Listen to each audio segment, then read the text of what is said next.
Esther the brave queen. Hadassah was an orphan girl. She sat alone on the doorstep of her empty house. Because there were tears in her eyes, she could not see the blue of the sky, nor the green of the grass, nor the yellow gold of the flowers.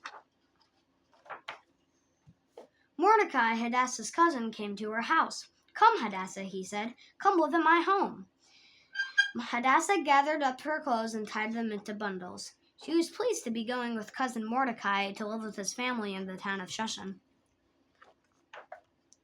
Mordecai and Hadassah walked along the dusty road. Hadassah's sandals made small footprints in the dust. Mordecai's sandals made very large footprints. Now Hadassah could see the blue of the sky, the green of the grass, and the yellow gold of the flowers, because no longer were there tears in her eyes. Mordecai worked for the king of Persia. Every day he sat in the gate of the king's palace and answered the questions of the people who came asking for help. Hadassah sometimes carried lunch to Mordecai as he sat in the king's gate. "Here is your lunch, cousin Mordecai, pomegranates and cheese, and bread with honey." Hadassah grew to be a very pretty girl. She was such a happy, helpful girl that Mordecai said she was like a shining light. "No longer shall your name be Hadassah, it shall be Esther," which means a star. Esther liked her new name. Forever and always she would try to shine as a star. Esther, Esther, Esther. Over and over she said her new name. Now it happened that the king of Persia was planning to choose a queen. "Gather together all of the most beautiful maidens in the land," said the king to his helpers, "that I may choose a queen from among them." Esther was one of the maidens called to the palace. Mordecai watched them as they came through the gate. He thought there was none so beautiful as Esther. Maiden after maiden was presented to the king. All of them were beautiful, but when the king saw Esther, the shining star, with his own hands, the king placed a crown on Esther's head, a golden crown with pearls. Queen Esther went to live in the queen's house in the palace gardens of the king. From her window she could see cousin Mordecai as he sat in the king's gate. Esther read the king's list of palace rules. There was one very strict rule. It said that no one must go in before the king unless invited. If anyone did go in without being invited, that person would be put to death unless the king held out the golden scepter to him. A terrible thing happened in the land of Persia. A law was passed that on a certain day all of God's people will be killed.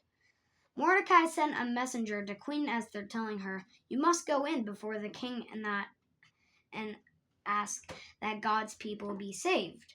"I dare not go before the king unless I'm invited," said Esther. "If the king should not hold out the golden scepter to me, I will be put to death. No, I cannot go in before the king." Mordecai again sent a messenger to Esther, saying, "Don't be afraid. Maybe God has let you be queen for such a time as this." Queen Esther replied, "Appoint 3 days of prayer, and then I will go in before the king and ask him to save God's people. If I perish, I perish." Esther and her maids prayed in the queen's house. Mordecai and his friends prayed in his house. All through the land of Persia, God's people prayed. Carefully, Queen Esther made herself ready to go in before the king. She used her sweetest smelling perfumes and put on her prettiest royal robes. Then she and her maids said a last prayer. Slowly they walked down the long hall to the throne room of the king. The king heard someone coming. He scowled. Who would dare to come before him uninvited? "Take that person away," he was about to say when he saw that it was lovely Queen Esther who had come to see him.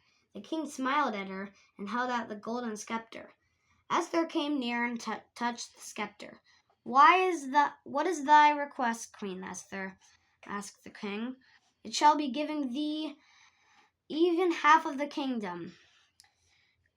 Esther invited the king to come to her house to a special dinner. At the dinner, she would ask the king to save God's people.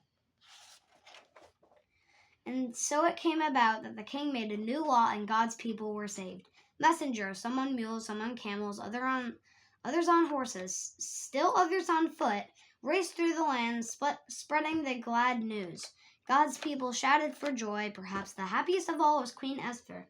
Once Hadassah, the orphan girl, and then Esther, the shining star, and now Esther, the brave queen.